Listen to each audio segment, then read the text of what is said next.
Okay, so I was just playing a little bit of blues in my head. And you heard both major and minor there. And learning to juxtapose that, to hear it in the changes and juxtapose that is really important. Because I was hearing a blues is kind of going like A7, D7, and then D7, D7, maybe a little diminished. Notice that, just go. And a little E7, D7, A, D7, D7, sorry, A7, D7, diminished, A7, something like that. And what you notice is over that A7 chord, you have a major third, but you have that dominant seventh. So if you want to choose a mode that goes over that, you choose your mixolydian mode. It's just your major scale with the flatted seven. And you can ornament it with a little minor third.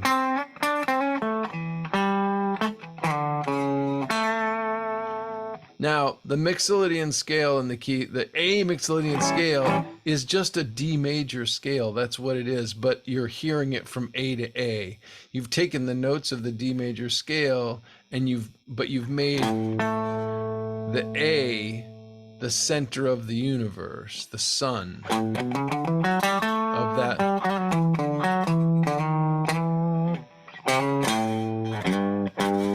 And I'm making it sound a little bit more interesting because I'm, adding a little bit of some blue notes in there, the minor third in there, maybe the flatted or the sharp fourth going up to the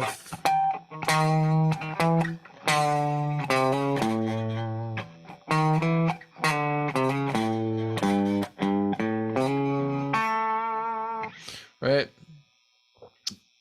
Or, yeah, so I'm ornamenting it a little bit, but a lot of it over that A chord, I'm structuring kind of just in terms of thinking of tones that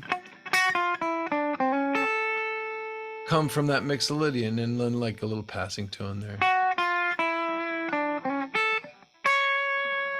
Yep. And then when you get to that D7 chord, I'm actually, you can choose from an A Dorian scale, which is the same scale, but instead of same is the A mixolydian, except a minor third. So instead of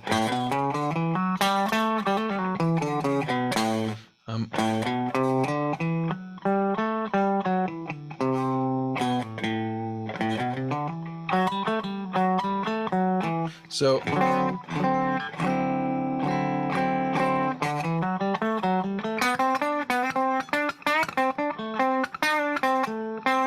and you can add that flat fifth in there still, but it's more minor third, and then you come back to your major chord.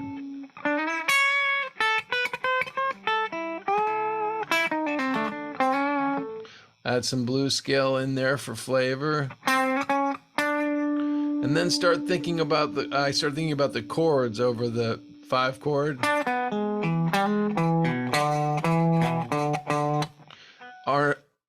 Working on arpeggiating those.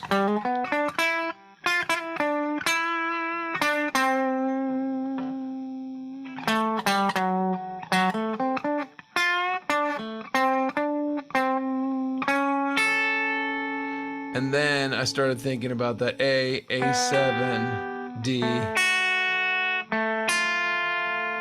D minor, E7, right? So, and I wasn't, when I say thinking, I just mean I'm hearing that stuff. But for you, what I would just have you start playing around with is just playing around with, oh,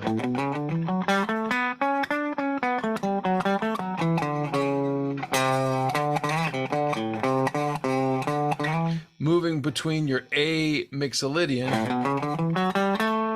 and your A Dorian.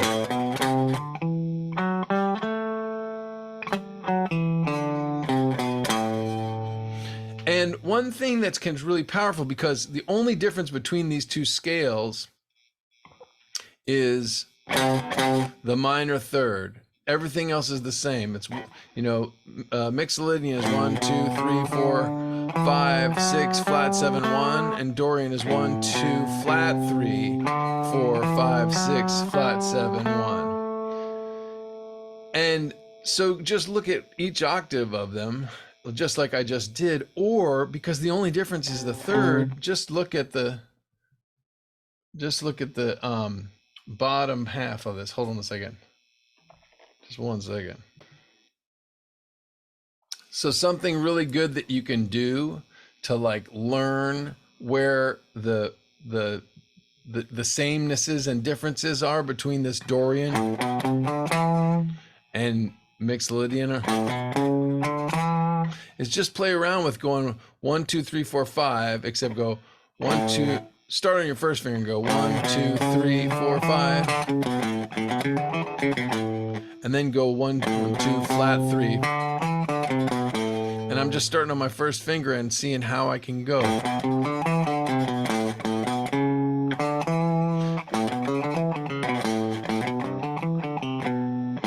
So that you know where they are.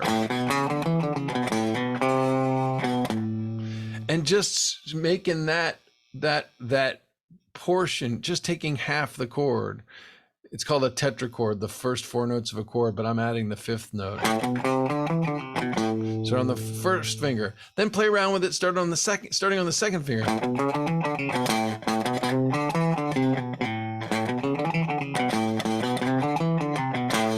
Then play around with it starting on the 3rd finger. Oh, that changes stuff up. You got to shift around.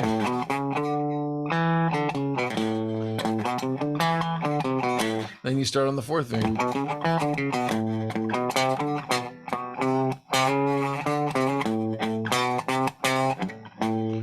And it gives you a lot more flexibility in terms of learning your way around. Okay, then do that same thing, but up here, starting in this, because from there on up, from 5 to 1, it's the same notes with both scales. But then 1, 2, 3, 4, 5. 1, 2 minor 3, 4, 5.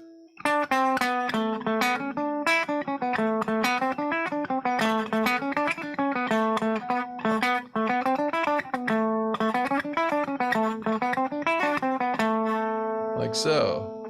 Start on your 3rd finger. Start on your 3rd finger. Start on your 2nd finger. Start on your 2nd finger. And you start to learn how the notes are laid out on the fretboard in different ways. Start on your 1st finger. Start on your 1st finger.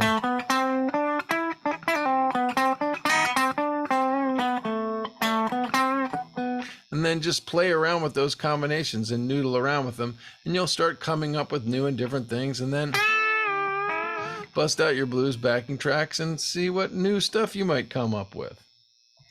Then hopefully it'll sound just that much little bit lame.